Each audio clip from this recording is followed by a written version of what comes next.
우리에게 주시는 하나님의 말씀은 마태복음 27장 57절에서 66절까지 말씀입니다.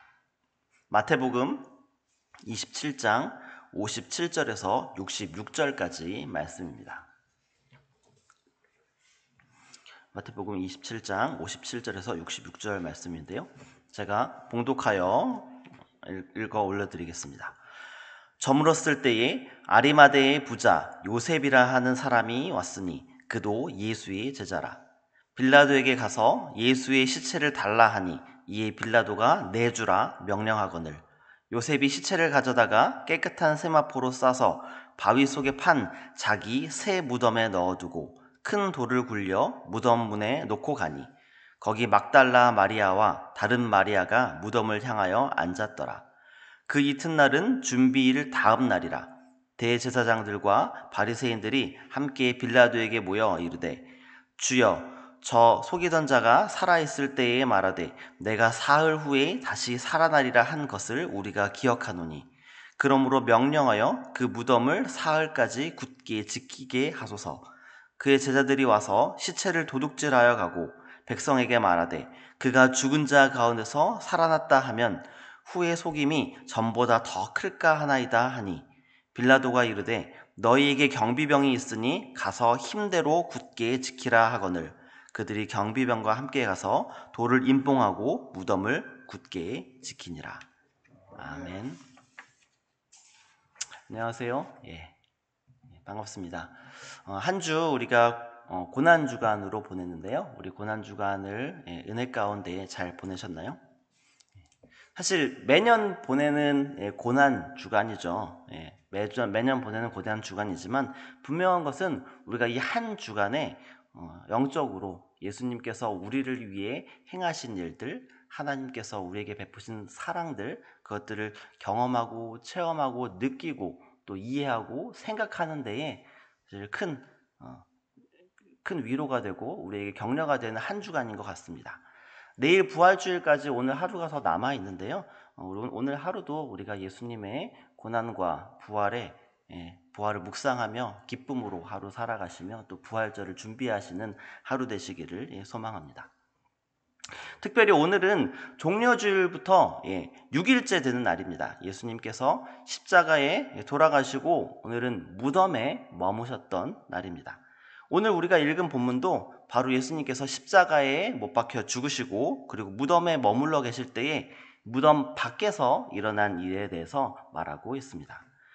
오늘 말씀에서 마태복음의 저자 마태는 예수님의 죽음 이후 예수님의 죽음에 대해서 반응하는 한 사람과 그리고 상반되게 반응하는 한 부류의 사람들에 대해서 오늘 말하고 있습니다. 여기서 한 사람은 누구입니까? 57절에 나오죠. 아리마대의 부자 요셉이라는 제자가 등장하는 것을 볼 수 있습니다. 사실 이 요셉이라는 사람이 부자인지 부자가 아닌지에 대해서 우리가 알아야 할 정도로 중요한 사실은 아닐 수 있습니다. 한 사람의 재력 상태가 좋은지 좋지 않은지가 우리에게 사실 무슨 의미가 있겠습니까? 그러나 오늘 말씀을 기록한 마태는 요셉을 설명하면서 부자라는 수식어를 의도적으로 사용하는 것을 볼 수 있습니다. 부자라는 사실이 중요하다는 것이죠. 이 아리마대 사람 요셉은 사복음서 모두 등장하는데 그러나 유일하게 마태만이 이 요셉을 설명하면서 부자라는 표현을 사용하고 있습니다. 마태가 부자라는 수식어를 붙인 이유는 예수님의 십자가 사건이 이사야 선지자가 예언한 내용과 일치하다는 것을 이야기하기 위해서 의도적으로 표현한 것입니다. 이사야 53장 9절 말씀에 이렇게 이야기하고 있습니다. 그는 강포를 행하지 아니하였고 그의 입에 거짓이 없었으나 그의 무덤이 악인들과 함께 있었으며 그가 죽은 후에 부자와 함께 있었도다. 이사야 53장은 우리 성도 여러분들 잘 아시겠지만 예수님에 대해서 예언한 장으로 잘 익히 잘 알려져 있습니다. 그 가운데 예수님께서 죽은 후에 부자와 함께 있었다라고 언급을 하고 있는 것입니다. 한 주 동안에 우리가 예수님께서 십자가 위에서 하신 말씀, 7가지의 말씀, 가상 칠언에 대해서 우리가 말씀을 보았는데요. 그 가운데 예수님께서 하셨던 말씀 대부분의 것들이 하나님께서 이미 예정하였고 하나님께서 하나에서부터 열까지 하나님께서 계획하셨던 일들을 예수님께서 이루어 가시는 과정이었다라는 것을 우리가 살펴보았습니다. 오늘의 말씀의 내용에서도 마태는 예수님께서 십자가에 돌아가시는 모습뿐만 아니라 십자가에 돌아가시고 그리고 무덤에 있을 때에 그리고 부활까지 이어지는 모든 사건이 하나님께서 계획하시고 하나님께서 예정하신 뜻대로 진행되고 이루어지고 있다는 것을 말하고 싶은 것입니다. 오늘 말씀에 등장하는 이 아리마대 사람 요셉이 한 일이 무엇입니까? 이 요셉은 빌라도에게 찾아가 예수님의 시체를 달라고 합니다. 그리고 예수님의 시체를 가지고 깨끗한 세마포에 싸서 자기의 새 무덤에 예수님의 시체를 넣었습니다. 이는 요셉이 예수님의 시체를 아주 큰 존경심을 가지고 다루었다라는 것을 보여주고 있습니다. 혹시 예수님께서 잡히시고 난 후에 베드로의 반응을 혹시 기억하시나요? 사람들이 베드로에게 찾아와서 예수님과 함께 있었다라고 막 증언을 합니다. 그러자 베드로의 반응이 어떻습니까? 예수님을 도무지 알지 못한다. 세 번이나 부인하지 않았습니까? 그만큼 예수님께서 붙들리고 처형되는 과정 속에서 예수님을 따르는 제자는 예수님을 아는 것이 두려웠던 겁니다. 자신이 예수님을 안다라는 사실들이 다른 사람에게 알려지는 것이 두려웠기 때문에 부인하기도 했고요. 그리고 한 제자는 자신이 입던 옷까지 벗어버리고 도망가기까지 하지 않았습니까? 자기가 예수님을 안다는 사실 때문에 피해를 입을까 봐 예수님을 안다는 사실까지도 숨기고 싶었을 정도로 예수님을 안다라고 직접적으로 이야기하고 드러내는 것이 쉬운 일은 아니었다라는 것입니다. 그런 상황 속에서 오늘 아리마대 사람 요셉의 모습은 아주 담대한 것을 볼 수 있습니다. 아주 당당하게 빌라도에게 찾아가서 예수님의 시체를 나에게 달라라고 이야기하고 있는 것입니다. 예수님의 죽음에 대해서 슬퍼하지만 자신이 어떠한 위험에 처하게 될지에 관여하지 않고 용기 있게 예수님의 죽음 뒤에 예우를 갖추며 장례를 위해 최선을 다하는 모습을 보여주고 있습니다. 이 아리마대 사람 요셉은 예수님의 죽음으로 모든 것이 끝난 것 같다고 여겨지는 그때에 이것이 끝이 아니라 확실한 믿음을 가지고 예수님께서 이 모든 것들을 이전에 말씀하셨듯이 3일 만에 살아나실 것이라는 것을 확신을 가지고 예수님의 장례를 준비하며 자신의 믿음을 지켜나갔던 것입니다. 절망의 순간에서도 두려움이나 우리를 낙담케 하는 것에 포기하지 말고 하나님을 의지하고 요셉처럼 담대하게 나아가 예수님에 대한 사랑을 표현하는 우리 성도 여러분들 되시기를 소망합니다. 그리고 또 다른 부류의 사람은 누구입니까? 바로 62절에 나오는데요. 대제사장들 그리고 바리새인들입니다. 이들 역시 빌라도에게 찾아가는 것을 볼 수 있습니다. 그리고 이들은 빌라도에게 예수님께서 살아있을 때에 3일 뒤에 살아날 것이다 라고 이야기했던 것을 기억하고 경비병들을 보내서 그 무덤을 지키라고 합니다. 예수님의 제자들이 시체를 도둑질한 뒤에 사람들에게 예수님께서 죽은 자 가운데서 살아났다라고 속이면 더 큰 문제가 발생할 수 있다라고 생각하고 경비병을 보내서 무덤을 3일간 지켜야 한다라고 이야기하는 것입니다. 그리고 그들은 자신의 힘대로 무덤을 지켰습니다. 그러나 이들의 힘대로 지킨 무덤은 결국 어떻게 됩니까? 우리는 결과를 알고 있죠. 그들이 힘껏 지킨 이 예수님의 무덤은 결국 빈 무덤이 되고 맙니다.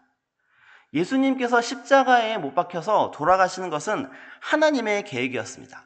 그런데 이들은 이것이 자신들의 계획이 성공한 것이라고 생각했습니다. 그리고 더 나아가 예수님의 부활까지도 막으려 했던 것입니다. 그러나 결코 하나님의 일은 막을 수 없습니다. 여기서 하나의 역설이 있습니다. 이들이 경비병을 세워서 무덤을 지켰기 때문에 결코 시체는 사라질 수 없는 상황에 놓여 있었습니다. 그들이 무덤을 굳게 지켰지만 그러나 예수님의 시체는 어떻게 됐죠? 사라졌습니다. 그들의 말대로 예수님의 제자들이 시체를 빼갈 수 없는 상황으로 그들이 만들었음에도 불구하고 예수님의 시체는 사라진 것입니다. 이들이 무덤을 굳게 지킨 상황 가운데에 사라진 이 시체는 오히려 예수님께서 부활하셨다는 것이 사실이라는 것을 입증하는 일이 된 것입니다. 이들이 예수님의 부활을 막겠다고 한 행동이 오히려 예수님의 부활을 입증한 것이 된 것입니다. 이것이 바로 하나님의 역사입니다. 인간의 힘으로는 결코 하나님의 일을 막을 수 없습니다. 하나님의 일을 막으려는 시도들은 결국에는 실패할 수밖에 없고 그 시도조차 하나님의 역사하심을 증명하는 데에 사용되게 되어 있습니다. 오늘은 두 부류의 사람을 살펴보았는데요. 아리마대 사람 요셉, 그는 예수님의 십자가의 사건과 부활의 사건이 모두 하나님의 계획하신 대로 이루어진 하나님의 역사라는 사실을 보여주는 사람이었습니다. 그리고 주위의 위협 가운데에서도 담대하게 예수님의 시체를 받아서 정성껏 장례를 치러준 그의 행동은 절망의 순간에도 예수님의 말씀을 의지하는 모습을 보여주었습니다. 이런 어려운 상황 속에서도 담대하게 예수님의 말씀을 의지하며 살아가시는 우리 성도 여러분들 되시기를 소망합니다. 그리고 대제사장들과 바리새인들의 모습처럼 하나님의 일을 막으려는 시도는 결코 성공할 수 없습니다. 그 시도조차 하나님의 역사를 이루는데 사용하시는 분이 바로 하나님이십니다. 그 역전에 하나님이 바로 나와 우리의 하나님 되심에 감사하며 오늘 하루 예수님의 부활을 준비하며 감사함으로 살아가시는 토요일 하루 되시기를 소망합니다. 함께 기도하겠습니다. 하나님 감사합니다. 예수님께서 어제 십자가에 돌아가시고 또 내일 부활을 위해 무덤에서 머물렀던 날이 오늘 6번째 날입니다. 그 가운데에 하나님 우리가 두 부류의 사람을 봤습니다. 예수님께서 돌아가셨을 때에 예수님이 잡혔을 때에 계속 사람들이 예수님을 믿는 사람들을 찾아내고 그들 또한 비난하려 했을 때에 요셉은 담대하게 예수님을 안다는 사실 그리고 예수님의 장례를 정성껏 준비했던 것들을 바라봤습니다. 하나님께서 십자가와 부활의 이 모든 사건들이 하나님의 계획대로 이루어졌다는 사실들을 보여주는 사람으로 요셉을 사용하셨음을 감사합니다. 우리가 요셉의 모습을 바라봤듯이 우리 또한 예수님의 십자가와 부활을 우리가 믿고 예수님 두려움에 떠는 것이 아니라 우리가 담대하게 예수님을 사랑하는 자 될 수 있도록 도와주시고 또한 하나님의 일을 거역하고 하나님의 일을 막으려는 것은 결코 성공할 수 없다라는 사실들 우리가 바라봤사오니 우리가 하나님의 역사하심이 이루어질 것들을 바라보고 하나님만을 의지하며 그 역전의 하나님이 바로 나의 하나님이라는 사실들을 우리가 의지하며 살아가는 우리 새순의 성도 여러분들 될 수 있도록 하나님 인도하여 주시옵소서. 감사합니다. 예수 그리스도 이름으로 기도합니다. 아멘.